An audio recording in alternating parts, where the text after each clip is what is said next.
Apa sambungannya? Wa ma kana Allahu mu'adzibahum wa hum yastaghfirun.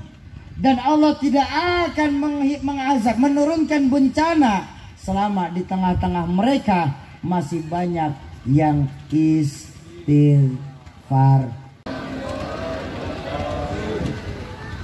Alhamdulillahilladzi asra bi'abdihi laylan minal masjidil harami ilal masjidil aqsa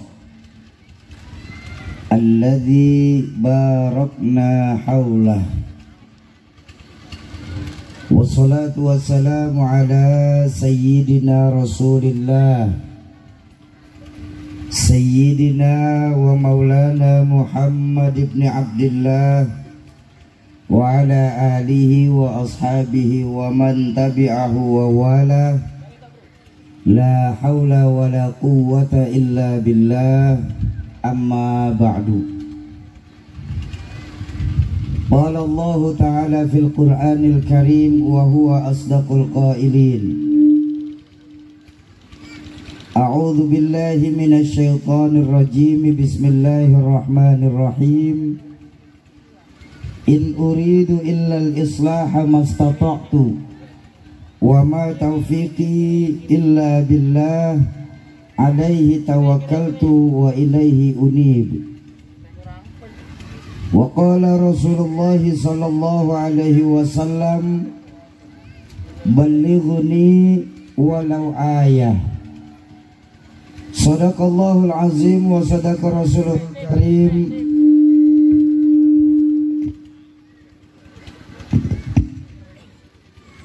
Yang saya muliakan para alimul ulama, para asatiz dan ustazat, para hujjaj, para sepuh dan bini sepuh di Kebun Semandau Rungau Jaya,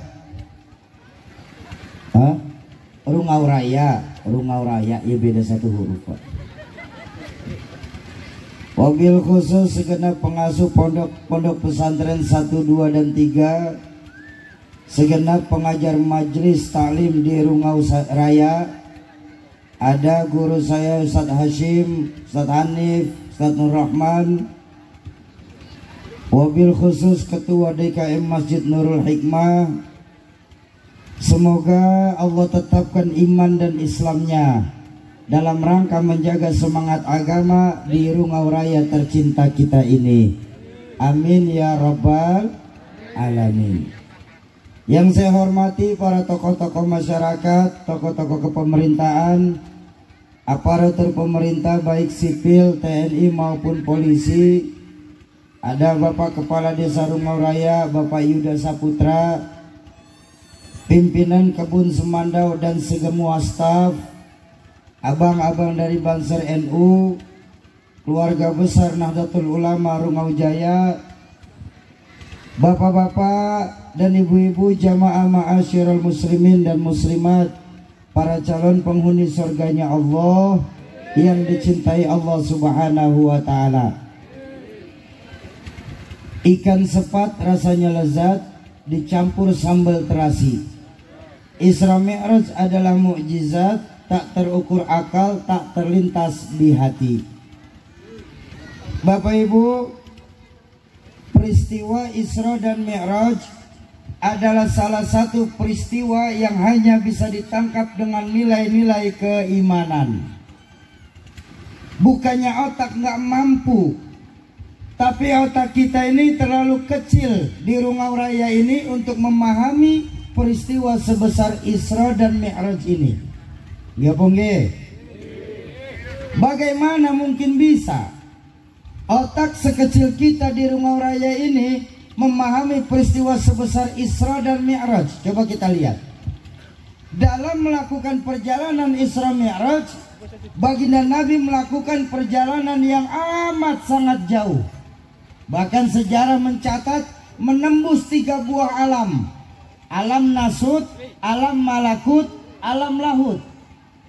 Alamnya manusia, alamnya ketuhanan, alamnya malaikat, dan alam ketuhanan. Batasannya di mana, Syauki? Minal Masjidil Haram ilal Masjidil Aqsa. Ini alam duniawi nih Pak, alam kita nih di Rungau Raya ini. Lalu alam malaikat Syauki dari Masjidil Aqsa naik ke langit pertama sampai ke langit ketujuh. Ini alam malaikat. Lalu kalau alam Tuhan dari langit ketujuh naik ke Sidratul Muntaha, Rafraful Ahdor, Mustawa sampai Arsy. Ini jangankan kita manusia biasa, malaikat saja nggak bisa tembus nih. Kan di cerita Isra Mi'raj, ketika mau naik ke Rafraful Ahdor, malaikat Jibril ngobrol sebentar sama baginda Nabi. Ya Muhammad, ada apa Jibril? Ya dia kan CS, jadi bebas-bebas saja manggilnya mah. Udah dengerin aja, jangan protes. Ada apa Jibril? Saya nganterin cuma sampai di sini aja, Mad. Lah, nggak bisa begitu. Kan kita berangkat bareng dari Arab, dari Mekah. Masa sekarang saya ditinggal sendiri? Nggak bisa Muhammad, nggak bisa. Cuma kamu yang diizinkan, saya nggak diizinkan. Maka saya berhenti sampai di sini. Lihat baginda Nabi. Diizinkan sama Allah sampai Arsy, zahir dan batin, menembus 3 buah alam. Cuma dalam sepertiga malam terakhir. Nggak mungkin, kata kita di Rungau Raya ini. Impossible menurut ilmuwan sekular. Tapi jangan sampai lupa kita kepada Allah. Isra Mi'raj ini maunya Allah. Betul? Ketika bertemu dengan maunya Allah, apa yang nggak mungkin buat Allah? Dengan gagah Allah berfirman dalam Al-Quran, "Idza arada syai'an ayyaqula lahu kun." Ada nggak Bu di surah Yasin? Ada. Ayat berapa? Ada Soki, ada. Pokoknya mau terakhir. Udah biar cepet aja, nggak usah pakai mikir lama lagi nanti. Isra Mi'raj ini maunya Allah, bukan maunya baginda Nabi. Lo ayat yang berceritakan tentang Isra Mi'raj apa bunyinya Bu? Subhanalladzi asra bi'abdih. Maha suci Allah yang telah menjalankan hambanya. Allah yang menjalankan, Nabi mah cuma dijalankan. Allah yang aktif, Nabi pasif. Betul apa betul? Contoh. Pakai contoh saja dah, mudah-mudahan lebih gampang. Saya masuk ke Nurul Hikmah. Saya dimasukkan ke Nurul Hikmah. Sama apa beda? Sama apa beda? Beda. Kalau saya masuk ke Nurul Hikmah, saya buka sendal sendiri, jalan sendiri, cari soft sholat sendiri. Kenapa? Saya masuk, kata kerja, harus melakukan. Tapi kalau saya dimasukkan ke Nurul Hikmah, saya terima beres, tahu-tahu ada aja di dalam. Betul? Tapi ini berlaku untuk mayat, jenazah biasanya. Rasulullah zahir batin bertemu dengan Allah. Coba apa caranya? Dengan zahir dan batin. Ini yang gak masuk akal kita. Bu, Pak, kalau menurut hukum akal kita di Rungau Raya ini, menurut akal kita itu berpatokan pada 2 perkara. Ini hukum otak nih. Sebab, akibat. Ini hukum otak. Contoh saja dah. Hukum otak kita nih. Kalau ada anak kecil, otak kita semua pasti berpikir. Itu ada anak kecil, pasti ada ibu, pasti ada bapak. Betul apa betul? Kenapa? Ibu bapak namanya sebab, anak namanya akibat. Gara-gara kerjasama yang baik antara bapak dan ibu, keluar anak. Ini hukum otak.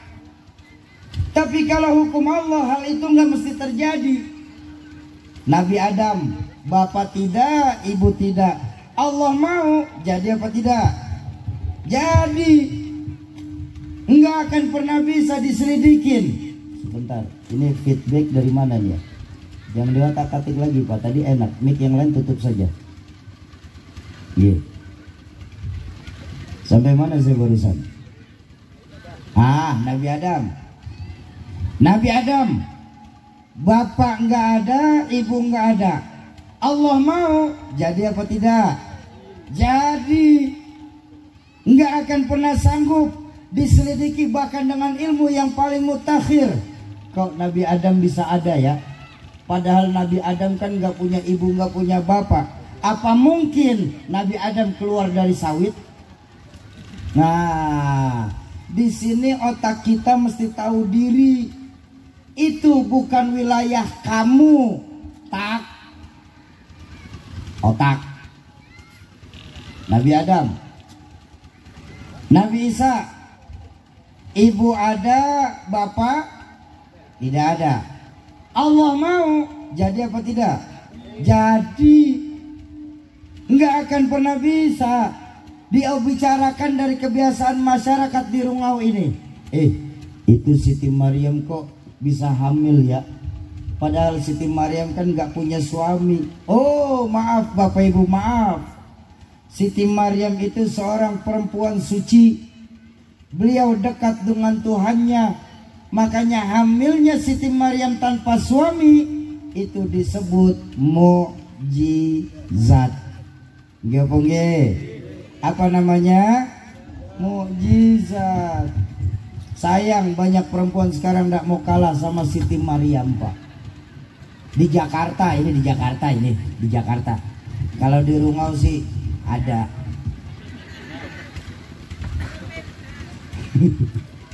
Ini loh kita sekarang ini sering sekali menarik hukum agama ke dalam hukum logika, maka nggak akan sampai.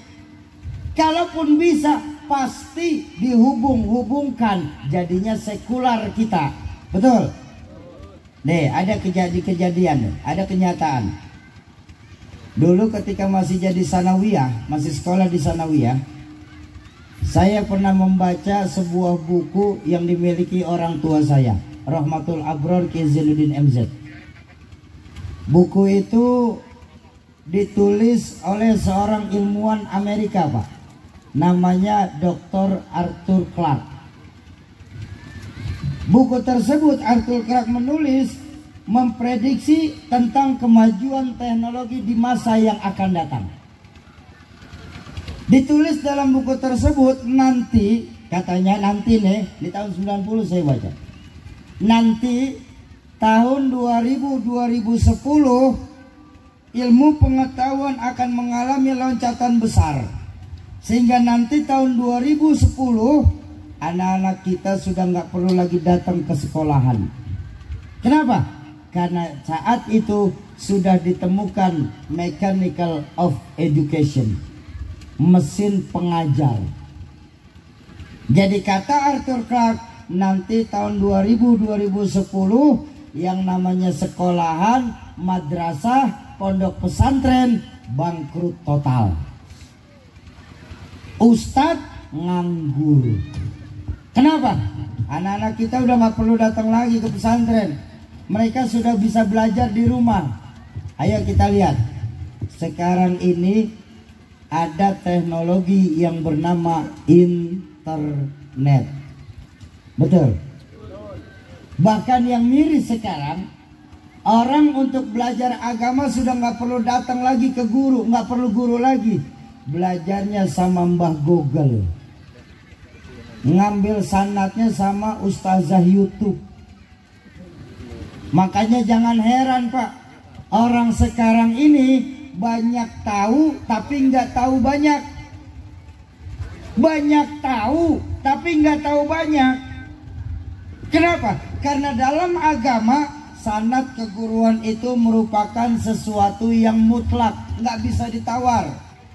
Saya ngaji sama guru saya Ki Zainuddin MZ atau Ki Nur Muhammad Iskandar SK. Ki Zainuddin ngaji lagi sama gurunya lagi, Mbah Haji Idham Khalid. Mbah Idham Khalid ngaji lagi kemana? Mbah Wahid Hashim. Mbah Wahid Hashim ngaji lagi kemana? Ke Mbah Hashim Ash'ari. Mbah Hasyim Asy'ari ngajinya kemana? Ke Syekhona Khalil Bangkalan. Syekhona Khalil Bangkalan ngajinya kemana? Terus ke Syekh Dahlan Mekah. Syekh Dahlan ngajinya terus ke Syekh Arsyad Al-Banjari. Syekh Arsyad terus ke Syekh Nawawi Al-Bantani. Terus sampai bertemu di 4 mazhab utama, Imam Hanafi, Imam Maliki, Imam Syafi'i, dan Imam Hanafi. Saya menggunakan mazhab Imam Syafi'i. Kita orang NU menggunakan mazhab Imam Syafi'i. Imam Syafi'i ngajinya dari mana? Dari gurunya lagi, kalau tidak Imam Malik, Imam Waqi'. Bertemu di atas sudah generasi tabi'in, yang ngajinya dari tabi'in ya dari sahabat ya dari nabi dari Jibril langsung kepada Allah Subhanahu. Sanad keguruannya harus mutawatir.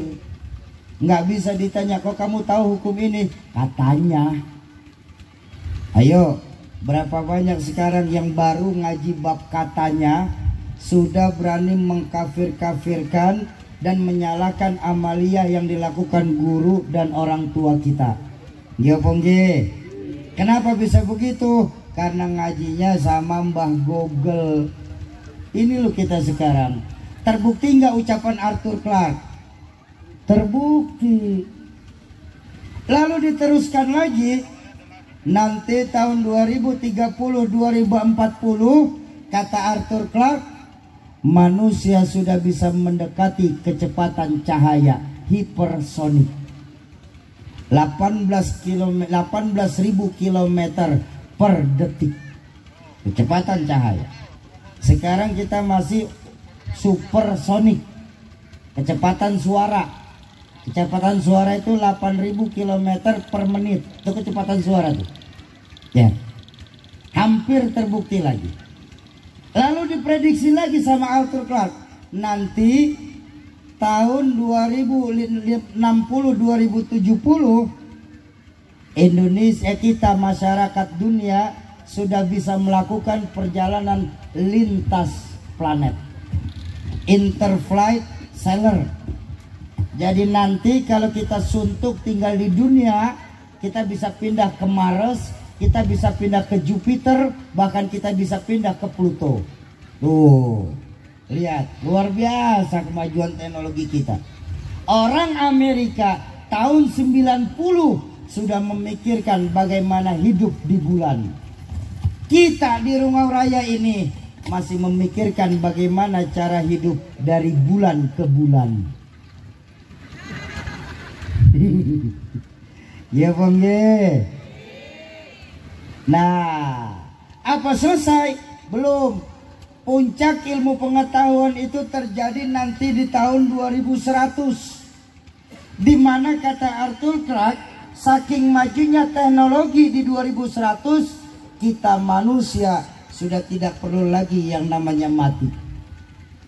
Karena tahun 2100 saking majunya pengetahuan, akan ditemukanlah humanity, immortal of humanity, sistem kekebalan abadi. Tahun 2100 nanti Pak, kita manusia akan menemukan sejenis pil anti malaikal maut. Nah, disinilah baru terjadi liberal dan sekulernya kita menarik ilmu pengetahuan tanpa didasari agama. Makanya Allah peringatkan hampir 16 abad yang lalu, hampir 15 abad yang lalu. Apa kata Allah dalam Al-Quran? Kalla innal insana la yatgha ar-ra'ahus tagna. Jangan suka begitu kalian manusia. Sungguh kalian manusia sering lupa diri ketika posisinya sedang berada di atas puncak. Ya puncak kekayaan, ya puncak jabatan, lebih-lebih puncak pengetahuan. Bagaimana mungkin bisa manusia hidup abadi? Sedangkan dalam Al-Quran saja sudah dijaminkan kullu man 'alaiha fan wa yabqa wajhu rabbika dzul jalali wal ikram. Semua ini hanya kefanaan belaka. Apa yang bisa kita sambungkan dari dunia ini Bapak Ibu? Lahan yang luas, rumah yang lebar, pangkat yang tinggi, titel yang panjang. Apa yang bisa kita banggakan dari titel panjang kita, Pak? Titel kita saat ini boleh panjang. Profesor, dokter, insinyur, SE, SH, MPD, SPDI, PAD, PMP. Panjang titel kita saat ini, tapi lupa titel yang akan menemani kita sampai ke alam kubur apa? Almarhum. Betul apa betul? Lalu apa Soki yang bisa kita ambil hikmah peringatan dari kejadian ini Soki, Isra Mi'raj ini? Dua yang saya mau sampaikan di Rungau Raya ini, di kebun Semandau ya. Di kebun Semandau ini dua. Mudah-mudahan kita bisa ambil iktibar dari kejadian ini. Pertama, Isra Mi'raj ini adalah hadiah Allah kepada baginda Nabi untuk mengembalikan lagi nilai-nilai keimanan baginda Rasul. Loh, memang Nabi imannya pernah turun Soki? Nggak ada iman Nabi turun. Karena ulama kita mengajarkan iman Nabi itu yazidu wala yankusu. Selalu naik, gak pernah turun. Lalu kenapa Nabi ini untuk mengembalikan keimanan kepada Allah padahal gak turun? Karena sejarah mencatat Bapak Ibu, sebelum perjalanan Isra Mi'raj itu disebut Amul Huzni, tahun kesedihan. Karena sebelum Rasulullah dimi'rajkan sama Allah, Rasulullah banyak kehilangan orang-orang tercintanya. Rasulullah kehilangan para sahabat tercintanya. Rasulullah kehilangan paman yang membelanya berdakwah, Sayyidina Abu Thalib. Baginda Nabi juga kehilangan istri tercintanya, Sayyidatuna Khadijah binti Khuwailid. Lolos Mi'raj menghadapku ya Muhammad, aku akan berikan perintah yang menggembirakan buatmu. Apa? Salat 5 waktu. Makanya dalam hadis baginda Nabi mengajarkan as-salatu mi'rajul mu'minin. Salat itu adalah cara yang paling tepat saat kita menghadap kepada Allah untuk orang beriman. Guru saya Al-Mukarram Sayyid Ali Baswedan, beliau pernah mengajarkan. Ali Baswedan, bukan Anies Baswedan, bukan. Ali Baswedan. Guru saya Sayyid Ali Baswedan mengajarkan, Sauki, iya, kalau kau ingin berbicara sama Allah, baca Al-Quran. Tapi kalau kau ingin berbincang-bincang sama Allah, sholat. Karena sungguh dalam sholat kita langsung berbincang-bincang kepada Allah. Kalau berbicara itu speaker Pak, satu arah, itu berbicara. Tapi kalau berbincang-bincang, hadap-hadapan gini Pak. Kan dalam hadis baginda Nabi itu pernah bersabda, sungguh saat sholatlah Allah juga ikut berbicara kepada kita. Bayangkan, saat membaca Fatihah, Allah langsung menjawab Fatihah kita dalam sholat itu. Ketika baca Bismillahirrahmanirrahim, Alhamdulillahirabbil alamin, apa kata Allah di langit?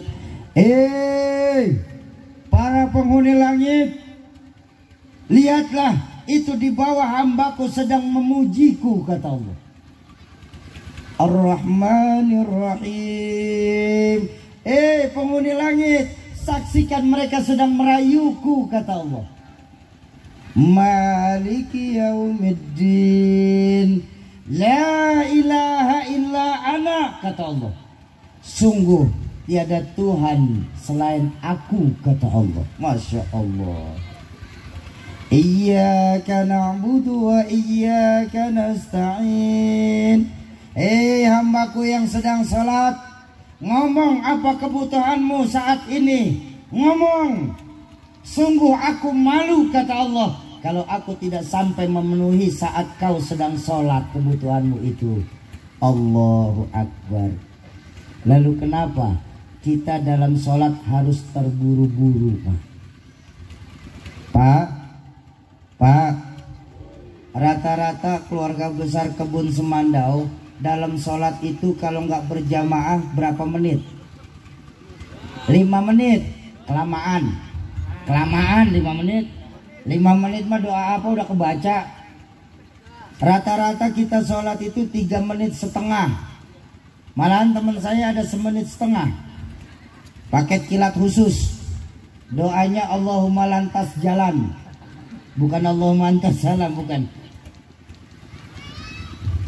Karena saat sholat inilah kita benar-benar sedang berbincang kepada Allah. Allah pun sedang berbicara kepada kita, Pak. Lalu kenapa sih kita umat Islam saja dalam sholat nih ada 3 jenisnya, Pak? Ada 3 kita umat Islam saat sholat. Ada yang sholatnya tahunan, ada yang sholatnya mingguan, ada yang sholatnya harian.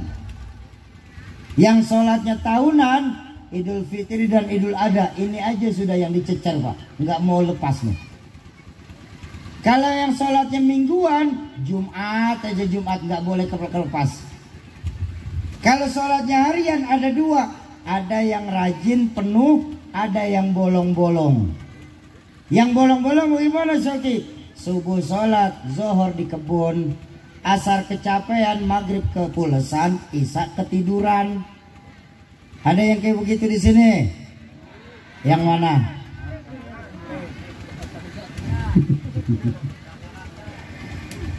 Bapak Ibu, yang harus kita perhatikan, yang harus kita camkan baik-baik apa?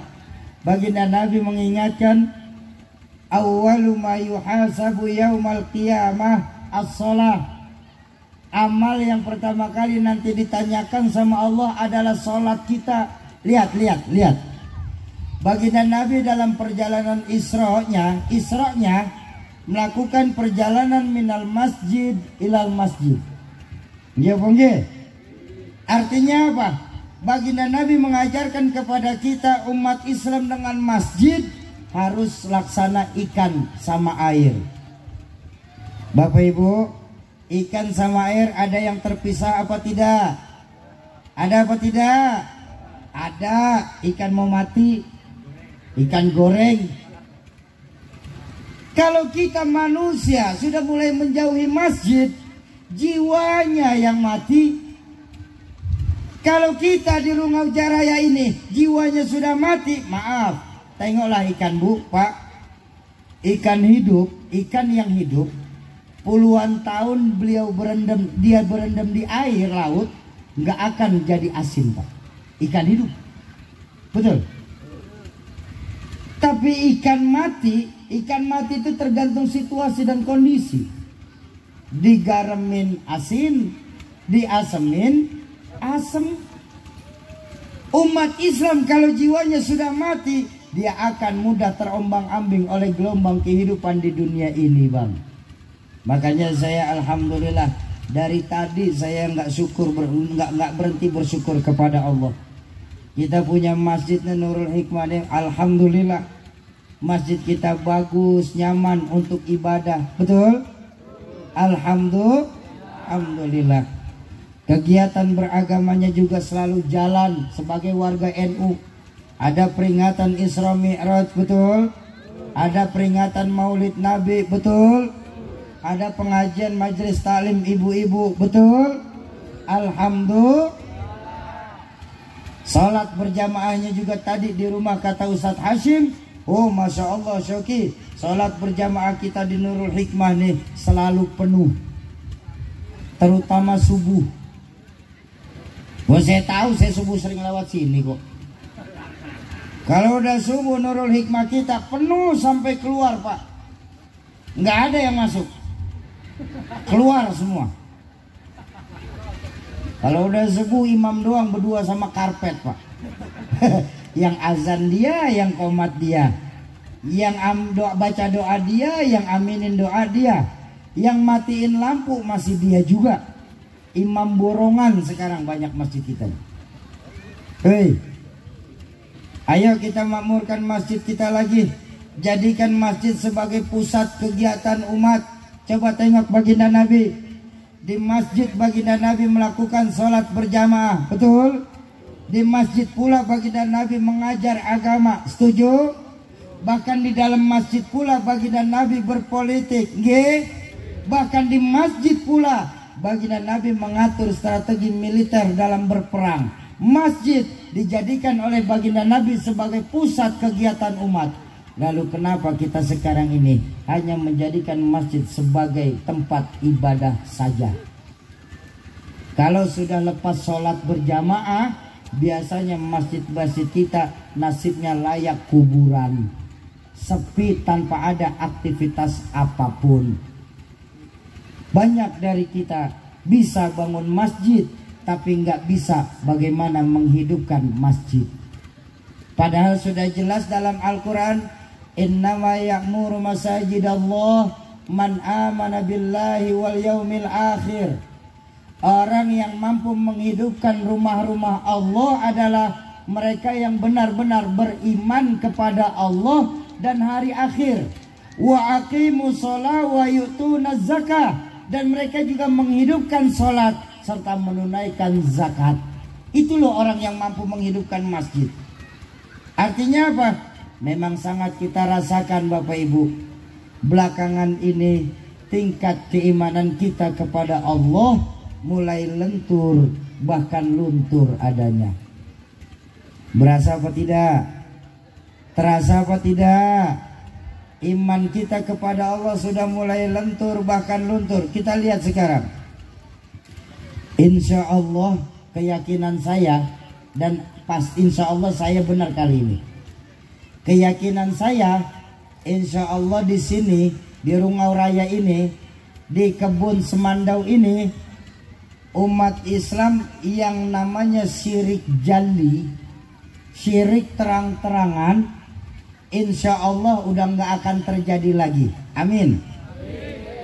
Nyembah berhala, insya Allah kita nggak akan terjadi lagi. Amin. Nyembah pohon besar, insya Allah kita juga nggak akan ada lagi. Amin. Memang pohonnya udah habis. Pohon sawit ada. Insya Allah yang namanya syirik terang-terangan kita nggak akan terjadi di sini. Amin. Tapi justru yang sering kita kena apa? Syirik khufi, syirik yang samar-samar.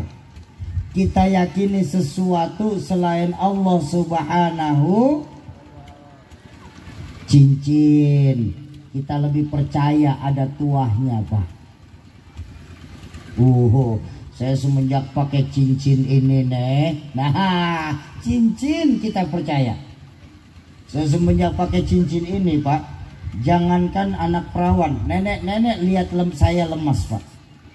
Cincin. Oh, Masya Allah Syauki. Kenapa? Alhamdulillah. Ada apa?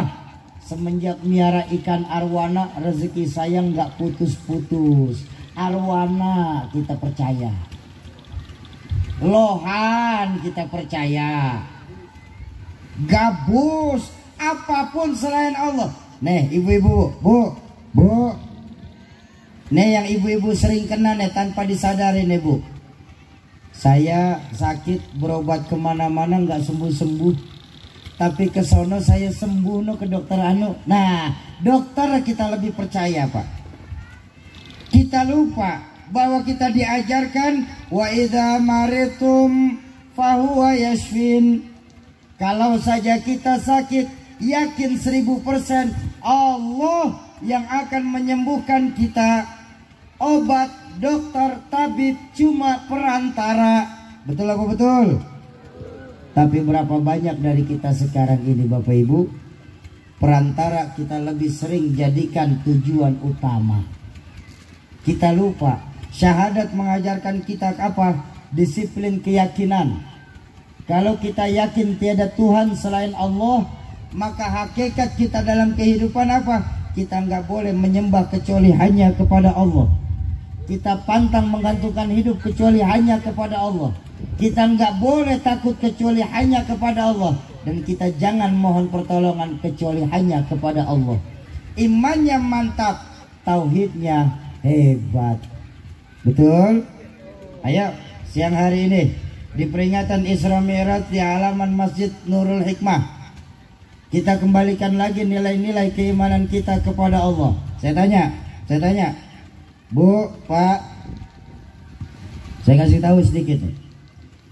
Satu-satunya manusia, ya, saya ulang, satu-satunya manusia yang sudah mendapatkan gelar hamba dari Allah kan cuma Rasulullah. Betul apa betul? Apa buktinya, Syauki? Dalam surah yang menceritakan Isra Mi'raj kan gamblang sekali tuh. Subhanalladzi asra bi abdi. Maha suci Allah yang telah menjalankan hambanya. Secara langsung Allah bikin woro-woro untuk kebun Semandau. Orang perkebunan Semandau. Orang Rungau Raya. Saksikan dengan zatku bahwa Muhammad itu hambaku, kata Allah. Ada pertanyaan, Syauki, kalau memang Nabi Muhammad hamba Allah, apa kita semua yang hadir siang hari ini bukan hamba Allah? Pak, kita hamba Allah apa bukan? Hamba Allah. Bu, Ibu hamba Allah apa bukan? Hamba Allah. Kata siapa? Kata kita. Kalau masih kata kita, itu kan namanya ngaku. Ngaku boleh-boleh saja, tapi harganya murah. Persoalan kita diakui sebagai hamba oleh Allah atau tidak, kita kan belum tahu. Betul apa betul? Kok bisa begitu, Syauki? Maaf Bapak Ibu, maaf. Berapa banyak dari kita yang duduk di peringatan Isra Mi'raj ini, termasuk saya pastinya. Mulut saya bisa mengucap saya hamba Allah, tapi pada perbuatan saya sehari-hari, saya hamba pangkat, saya hamba jabatan, saya hamba harta, saya hamba dunia, saya hamba syahwat, saya hamba nafsu, bahkan saya hamba setan. Jauh mulut daripada perbuatan saya. Ayo, di peringatan Isra Mi'raj ini, kalau ingin kita diakui sebagai hamba oleh Allah, maka tolonglah berlakulah layaknya seorang hamba kepada Tuhannya. Bagaimana caranya, Syauki? Memperbaiki lagi ibadah kita kepada Allah. Loh, Syauki, memang kurang baik gimana kita ibadah, Syauki? Kita umat Islam sehari 5 kali ibadah. Bukan karena ingin memperbaiki kami jadikan 6, Syauki. Salat itu kan, salat subuh kan cuma 2 rakaat, Syauki. Apa harus untuk memperbaiki diri saya jadikan 3 rakaat? Ya nggak begitu juga caranya. Memperbaiki di sini artinya adalah ayo kita tingkatkan lagi ibadah kita kepada Allah. Yang tadinya sholat masih kita jadikan kewajiban, maka melalui peringatan Isra Mi'raj ini, sholat kita jadikan sebagai kebutuhan. Loh, memangnya bedanya apa, Syauki? Sangat beda Bapak Ibu sekalian. Bedanya, walaupun memang sholat kewajiban, karena dalam Al-Quran kita diingatkan Allah, wa ma khalaqtul jinna wal insa illa liya'budun. Tidaklah kami jadikan golongan jin dan manusia kecuali hanya untuk ibadah kepadaku. Memang ibadah sebagai kewajiban, tapi ketika kita masa dari kecil ibadah masih wajib aja sih Pak. Betul. Ketika ibadah kita masih jadikan sebagai kewajiban, maka yakinlah 2 perkara ini yang akan menimpa kita Pak dalam kehidupan. Apa?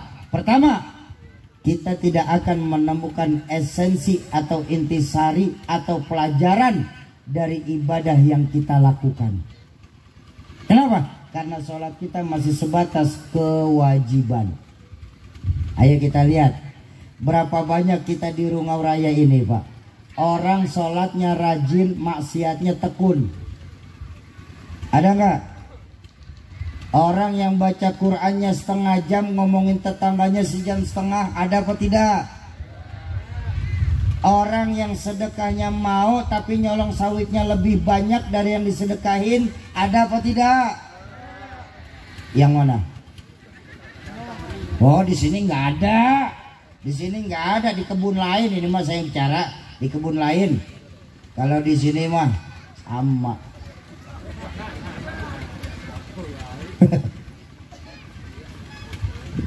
Itu yang pertama, kita tidak menemukan esensi dari ibadah yang kita lakukan.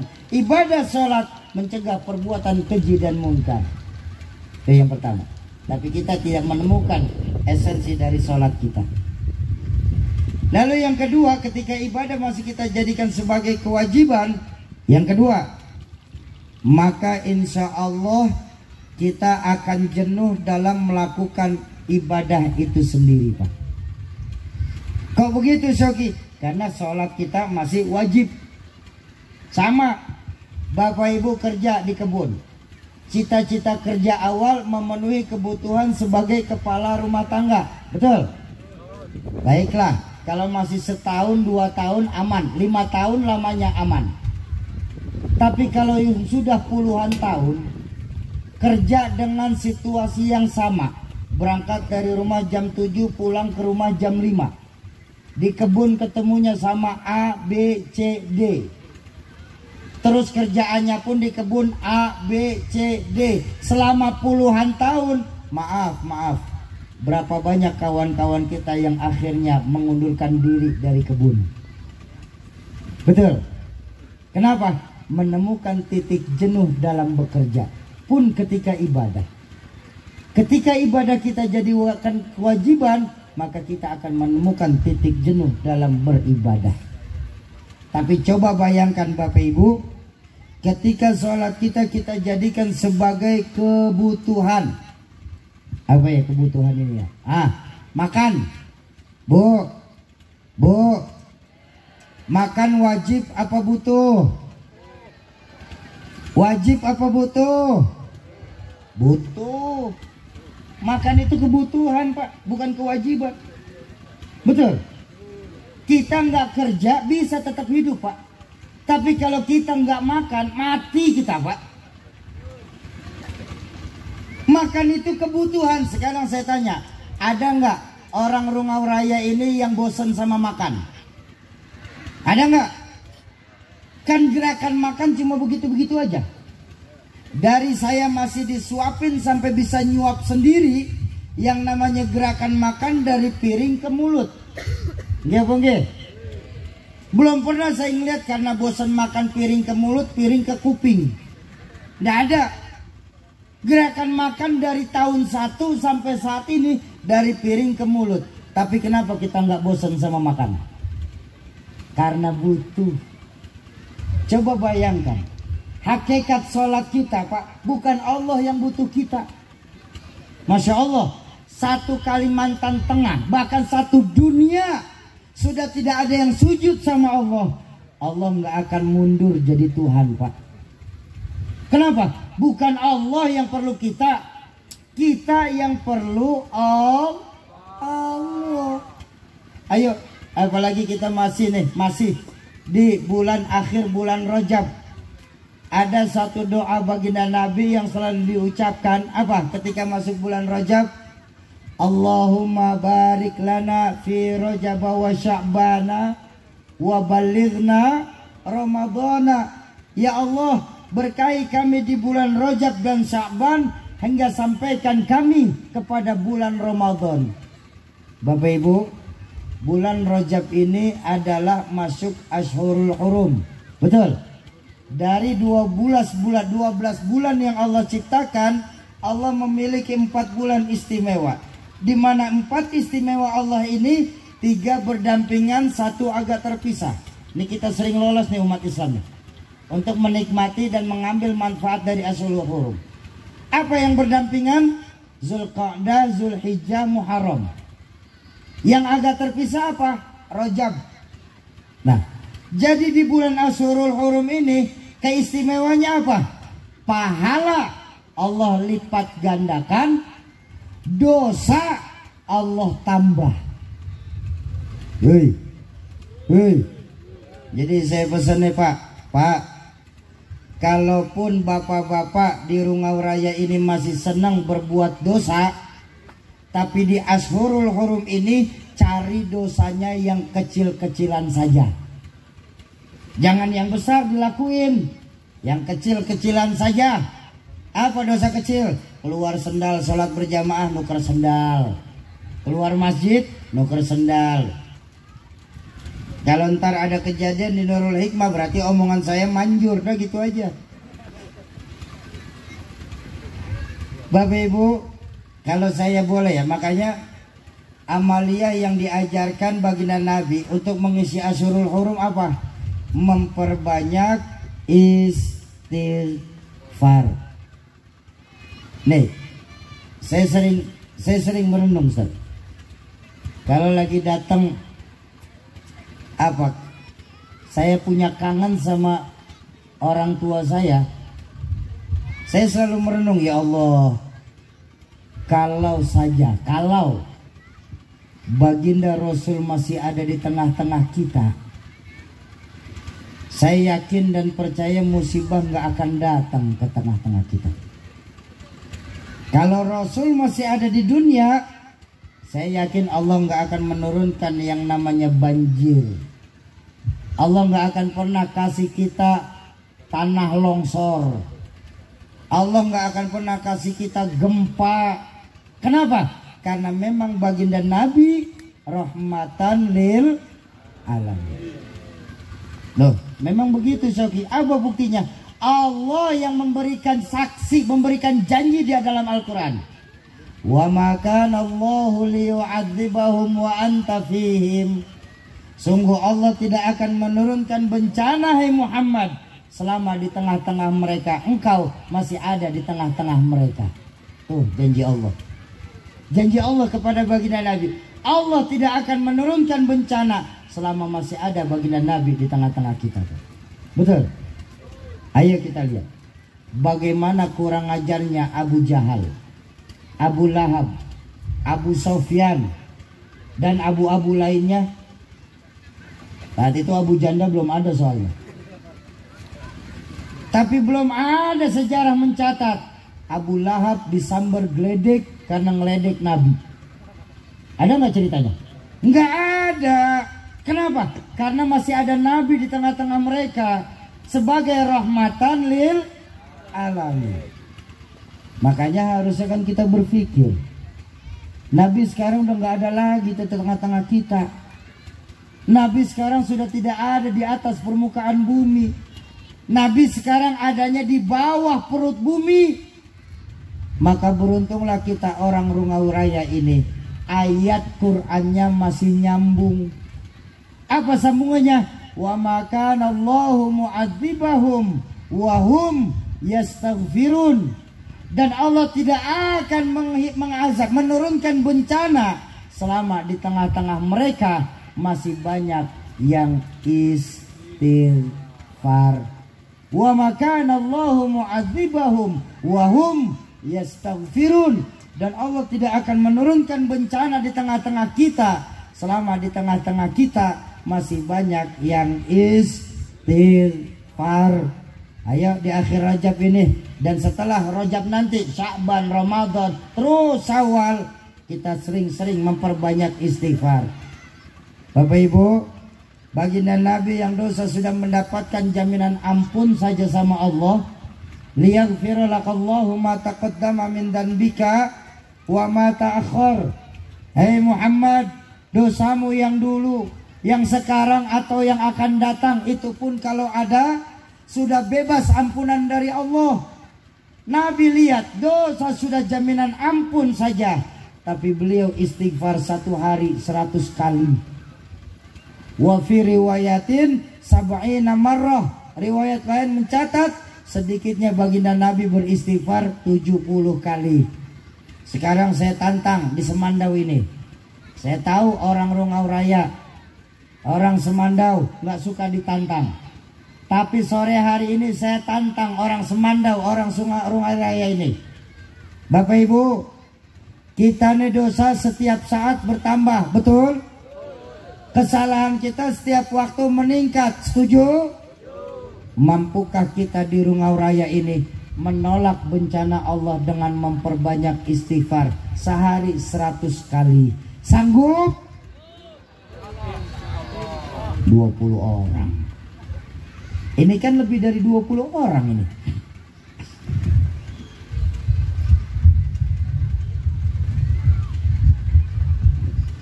Sanggup? Insya 100 juga nggak perlu cash, dicicil boleh, boleh dikredit. Habis subuh 20, Isya selesai 100, betul?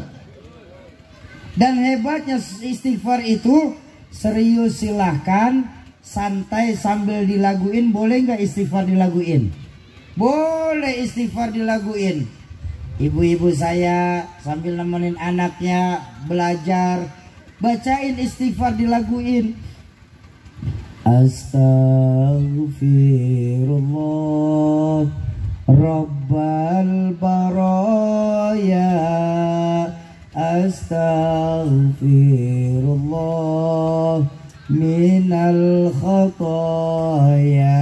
Yuk sama-sama. Astaghfirullah. Allahumma innaka ta'ala bismillah.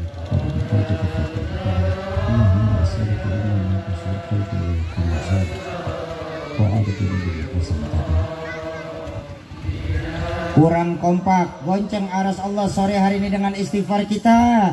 Astaghfir.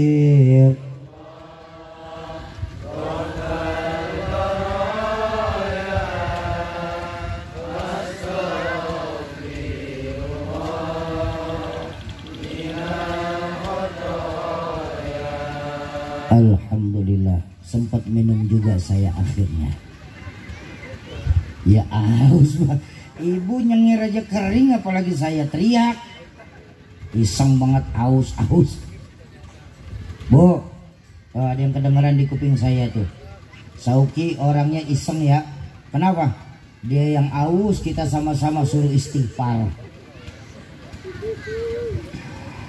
Bapak Ibu jamaah ma'asyiral muslimin dan muslimat, para calon penghuni surganya Allah yang dicintai Allah Subhanahu wa taala. Tuh, mengembalikan nilai-nilai keimanan kita kepada Allah di peringatan Isra Mi'raj ini. Kalau kita sendiri, yang kedua Allah. Kalau kita berdua, yang ketiga Allah. Tolong di Rungau Raya ini, orang Islam Rungau Raya, jangan pernah pisahkan Allah dalam kehidupan kita. Setuju? Baik, itu yang pertama. Bentar. Memang sampai jam berapa ngaji kita? Jam 5. Sanggup? Kuat? Saya enggak. Yang sanggup terusin, Pak. Nih, sebentar Pak, sebentar. Bapak Ibu, saya mau kasih tahu dulu. Boleh, sampai subuh juga, ayo. Ayo kita sampai subuh ngaji. Setuju? Cuma saya mau ngomong, ceramah itu yang bagus yang sedang-sedang saja, Pak. Ceramah tidak boleh panjang lebar. Kenapa? Kalau terlalu panjang kesian ibu-ibu, kalau terlalu lebar kesian bapak-bapak. Tuh. Ceramah. Ini Bansar kemana-mana pikirannya nih. Orang lagi ceramah juga. Bapak Ibu jamaah ma'asyiral muslimin dan muslimat yang berbahagia, itu yang pertama. Isra Mi'raj mengembalikan nilai-nilai keimanan kita kepada Allah. Yang kedua, Isra Mi'raj mengajarkan apa, Soki? Pertama, Isra Mi'raj mengajarkan perjalanan minal Masjidil Haram ilal Masjidil Aqsa. Itu perjalanan vertikal. Hablum minan nas. Lalu dari Masjidil Aqsa naik ke Sidratul Muntaha, Akhdar sampai Arsy. Ini namanya perjalanan horizontal. Seolah-olah Isra Mi'raj mengajarkan kepada kita apa? Umat Islam di Rungau Raya, ingat baik-baik bahwa Islam mengajarkan keseimbangan. Betul apa betul? Ada siang, ada laki-laki, ada sehat, ada hidup, ada. Semua kita cuma sebatas perantau di bumi Allah ini. Semua kita. Lo namanya orang merantau kan mesti pulang. Betul.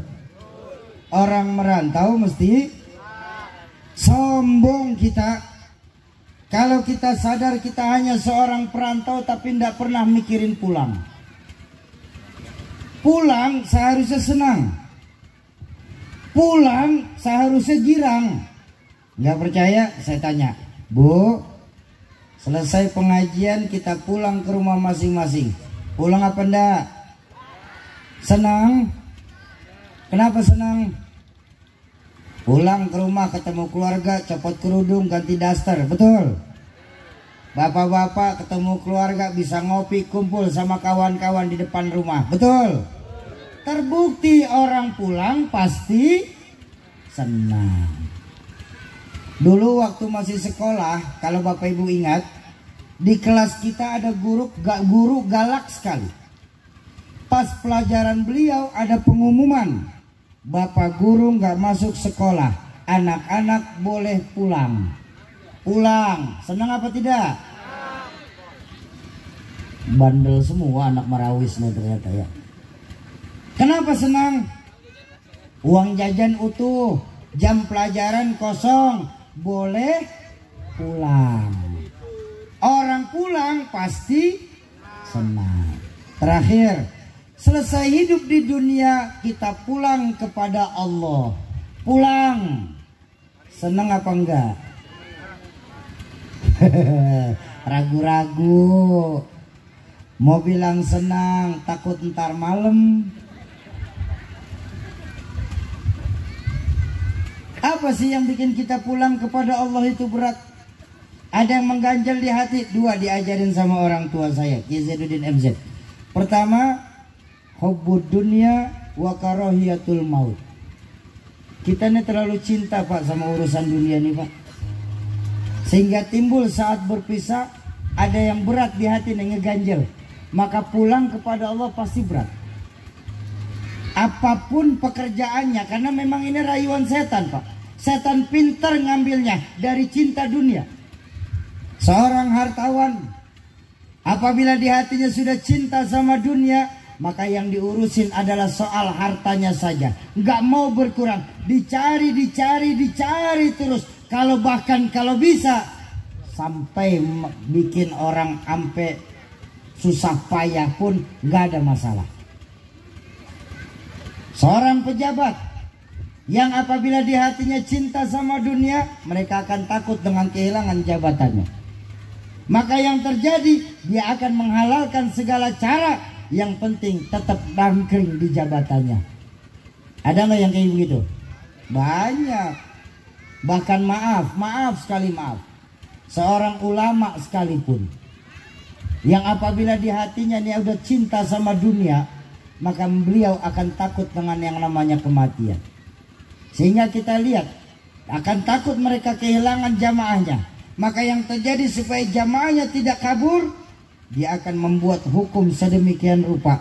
Yang halal dibilang haram, yang haram dibikin samar-samar. Kenapa? Sudah ada cinta dunia di dalam hatinya. Oh berarti Syauki, kita umat Islam nggak perlu dunia dong. Ya nggak begitu Pak. Kita tinggal di rumah raya, masih tinggal di dunia, kita tetap perlu dunia. Tapi diajarkan apa? Jangan jadikan dunia sebagai topi kita, tapi jadikan dunia kita sekarang ini sebagai sendal kita untuk menapak kepada kehidupan yang lebih hakiki. Kenapa? Karena Al-Quran mengajarkan kepada kita, walal akhiratu khairul laka minal ula. Dunia ini jauh lebih baik, akhirat jauh lebih baik daripada dunia beserta isinya ini. Makanya Imam Hasan Al-Basri pernah ditanya, Imam, ya apa sih yang menyebabkan doa kita nih belum di hati kita mati sampai doa kita belum dijawab sama Allah? Apa sih yang menyebabkan hati kita mati sampai doa kita belum dijawab sama Allah? Imam Hasan Al-Basri tersenyum, beliau berkata, yang menyebabkan hati kita mati sampai doa belum dijawab sama Allah, idda'aitum anna mautal haqqa wa la tasta'iddulah. Kita yakini bahwa kematian itu sesuatu yang pasti, tapi kita tidak pernah mempersiapkan diri kita untuk menghadapi kematian kita sendiri. Ya Bu? Bu, makanya beruntunglah kita. Malaikat Israel dalam mencabut nyawa tidak berdasarkan absen. Kalau malaikat Israel cabut nyawa pakai abjad, enak nunggunya kita Pak. Bisa mempersiapkan. Tahun ini yang mati A, tahun berikutnya B, tahun depannya C, lalu D, lalu E, terus F. Saya S. Masih lama. Abah saya Z. Berangkat duluan nyatanya. Maut gak pernah pakai abjad.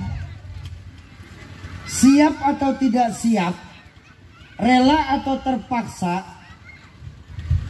ikhlas atau tidak, malaikat maut tetap menjemput kita. Pertanyaannya, apa yang sudah kita persiapkan untuk menghadapi kematian kita nanti? Itu yang pertama. Hubbud dunya wa karahiyatul maut. Kita terlalu cinta sama urusan dunia sehingga timbul saat berpisah ada yang berat ngeganjel di hati. Itu yang pertama. Yang kedua, dan ini yang paling penting, apa? Karena nggak punya bekal. Betul? Nggak punya bekal, paksa berangkat Pak. Sampai di tujuan belum tentu, sengsara di tengah jalan terlihat. Contoh, saya cuma punya uang 100.000 rupiah. 100.000 saya punya. Berangkat saya dari Rungau Raya menuju Jakarta dengan modal 100.000. Kira-kira bisa sampai apa tidak? Kalau saya paksain berangkat, insya Allah jadi gembel di tengah jalan. Kenapa? Nggak punya bekal berangkat. Betul? Lalu apa bedanya sama kita punya kawan tuh Pak di kebun? Sudah tahu nggak pernah sholat, mati. Berani amat. Tumben gak sholat, mati. Lah kan berani namanya. Betul? Ingat, saya ulang lagi. Awwalu ma yuhasabu yaumal qiyamah as-shalah. Amal yang nanti pertama kali ditanya sama Allah, sholat kita Bapak Ibu sekalian. Jadi ayo, di peringatan Isra Mi'raj ini, pertama, kembalikan lagi nilai-nilai keimanan kita kepada Allah lewat cara apa? Memakmurkan masjid dan menghidupkan sholat berjamaah. Soki, kami kan kerja di kebun Soki, kami nggak sempat ke masjid. Ya sudah, kalau begitu yang kedua, minimal sholat 5 waktu jangan pernah kita tinggalkan. Ya, Soki, saya masih senang berbuat dosa Soki, sholat. Tapi kan saat habis berbuat dosa itu kan Allah nggak terima sholat kita. Itu urusan Allah. Tapi kewajiban kita kepada Allah nggak kita sia-siakan. Sudah kita maksiat sama Allah, lepas maksiat kita merasa amal kita nggak, sholat kita nggak diterima, kita nggak sholat, 3 dosanya Pak. Sudah berbuat maksiat sama Allah, sudah sholatnya nggak diterima sama Allah. Yang ketiga, kita meninggalkan sholat. Padahal sholat adalah kewajiban kita buat umat Islam. Yang terpenting tetap sholat. Apapun yang habis kita lakukan, sholat. Kenapa? Karena kita nggak tahu amalia mana yang diterima sama Allah. Semakin kita tunda sholat kita, semakin kita tinggalkan sholat kita. Ingat, sholat itu adalah hutang. Ya. Dan pertanyaan yang pertama kali ditanya, sholat kita. Kalau nanti di yaumil mahsyar pertanyaan tentang sholat kita aman kita jawab, maka insya Allah pertanyaan-pertanyaan berikutnya akan jauh lebih ringan. Bapak Ibu jamaah ma'asyiral muslimin dan muslimat, para calon penghuni surganya Allah yang dicintai Allah Subhanahu wa taala. Terakhir sama-sama kita baca suratul Fatihah. Kita tujukan untuk orang tua kita, guru-guru kita, keluarga, sahabat dan kerabat kita yang terlebih dahulu mendahulukan kita. Khusus manijtamahahunna bisababihim kulluh. Satul khas Al-Walid Ki Zainuddin MZ, Bahai Idam Khalid, Wahid Hashim dan Bahashim Ash'ari. Semoga lewat keberkahan Fatihah yang kita bacakan, Allah ampuni segala dosa-dosa beliau-beliau. Allah lapangkan alam kubur beliau-beliau berkah ilmu, dan Allah jadikan alam kubur beliau-beliau sebagai taman dari taman surga.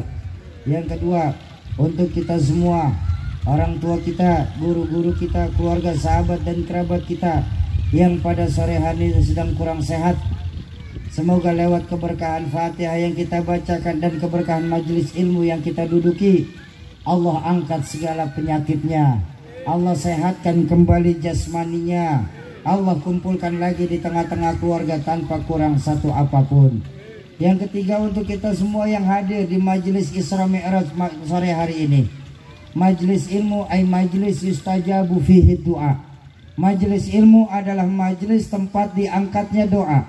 Semoga lewat keberkahan Fatihah yang kita bacakan, keberkahan duduk di dalam majelis ilmu, keberkahan duduk bersama guru-guru kita dan para ulama-ulama kita sore hari ini, serta keberkahan dari yang membawa berkah, baginda Rasulullah Sallallahu Alaihi Wasallam, sebagai penyebab apabila ada yang sedang punya hajat, Allah percepat terkabul hajatnya, Allah gampangkan segala urusannya, Allah luaskan rizkinya, Allah mudahkan jalan usahanya.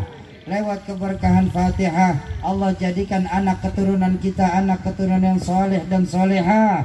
Serta lewat keberkahan dari majelis Isra Mi'raj, Allah jadikan rumah tangga kita sebagai rumah tangga yang sakinah mawaddah warahmah.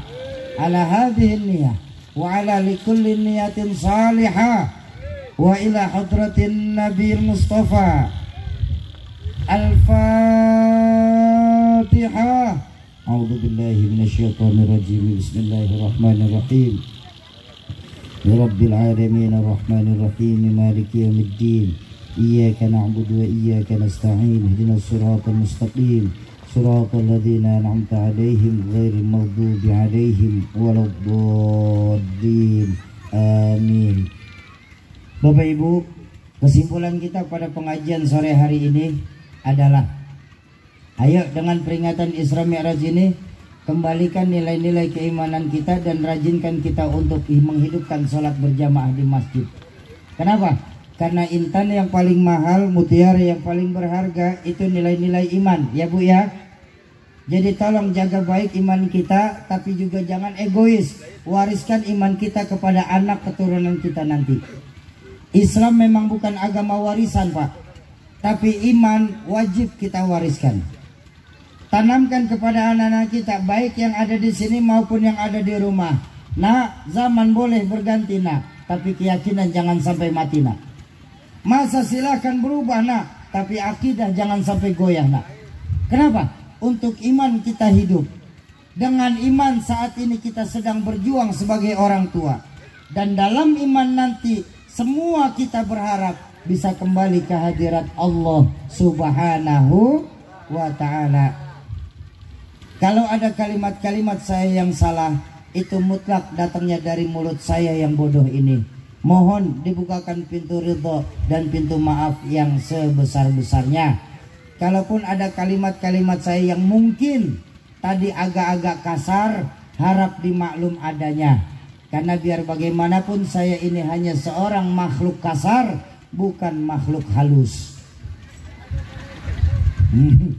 Terima kasih kepada segenap panitia, wabil khusus para pimpinan di Kebun Semandau, Pak Kades, teman-teman Banser, keluarga besar NU. Mudah-mudahan silaturahmi saya ke Rungau ini, walaupun yang pertama, tapi tidak menjadi yang terakhir bagi kita.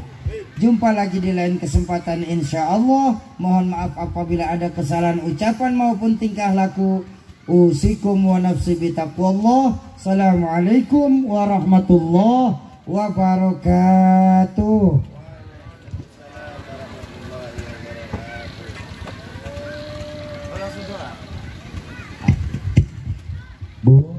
Bu, jangan bubar dulu sebelum ditutup pakai doa nggih.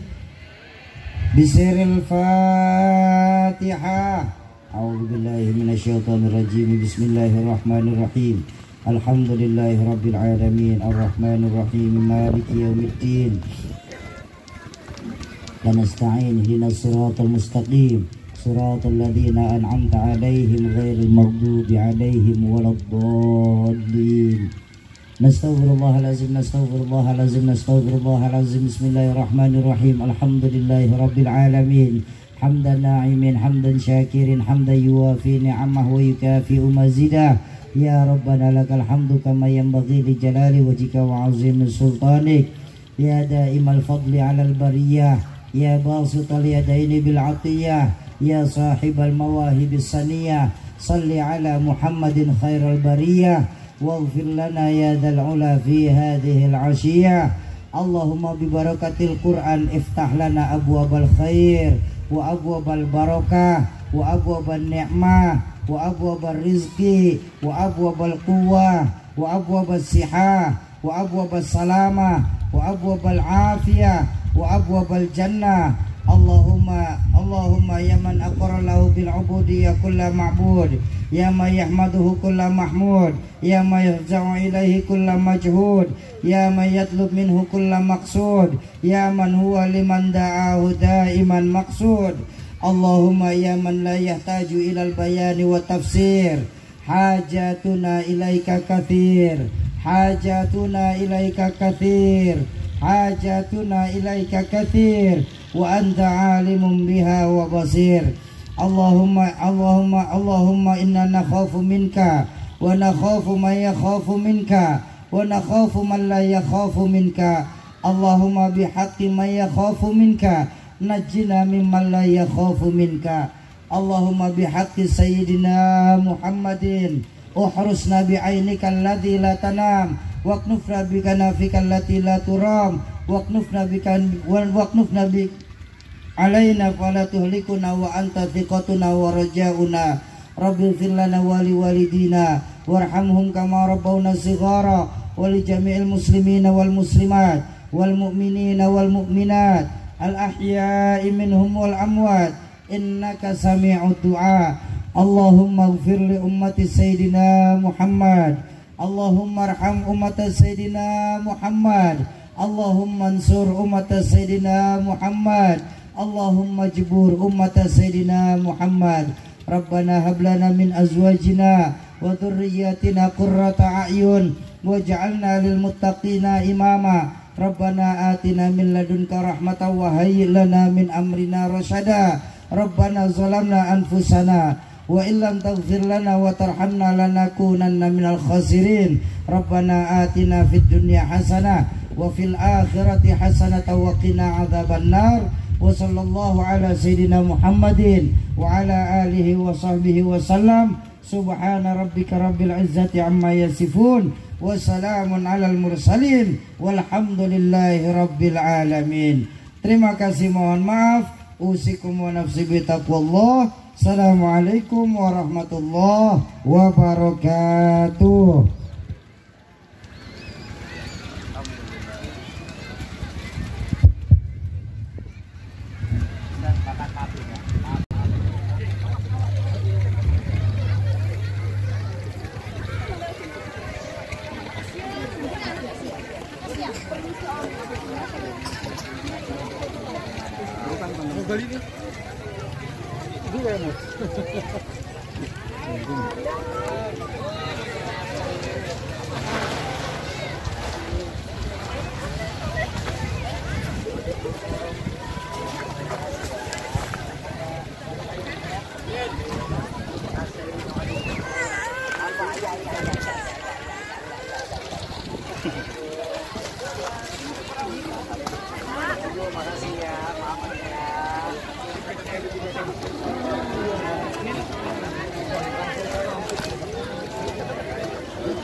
Parkir.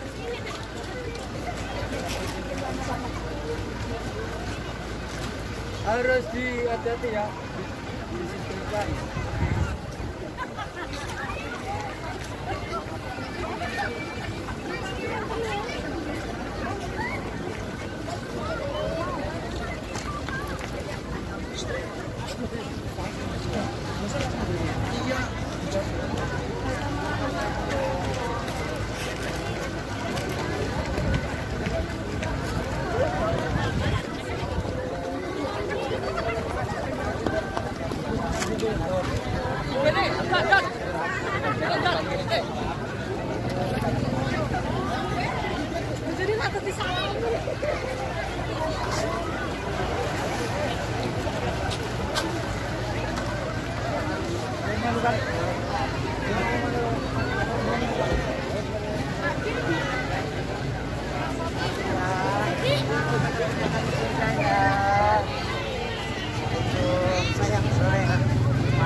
Supen mata Supen.